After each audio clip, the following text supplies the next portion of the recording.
The odds of dying as an aircraft passenger in the US is almost too small to calculate. However, if you do die in a plane crash, it will likely happen during the first 3 minutes or last 8 minutes of flight. The takeoff and descent make up just 2% of the entire flight, but accounts for 13% of all fatal accidents.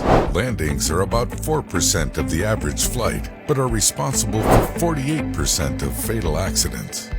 This is because takeoffs last just 30 to 35 seconds. If a problem arises, the pilot has almost no time to decide what to do.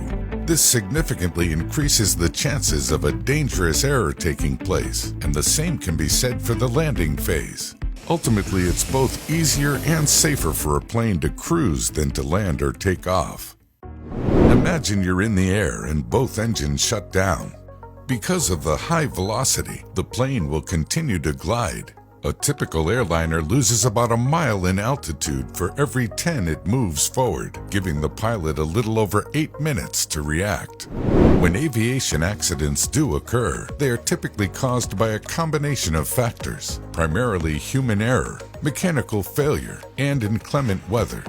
Human error is the most common cause, accounting for about 50% of all accidents. Mechanical failures alone do happen, but they account for just a small proportion of airliner crashes. And just as driving becomes more dangerous in bad weather, so does flying. Although today's airliners are able to safely operate in nearly any weather conditions, small aircraft have to be far more careful. Fortunately, there are a number of modern technologies that help reduce the aforementioned risks, especially during the first and final moments of flight. One critical piece is the instrument landing system, which helps guide pilots during periods of poor visibility. It effectively creates a cone of radio signals that help pilots remain within a safe glide path corridor, even if visibility is poor.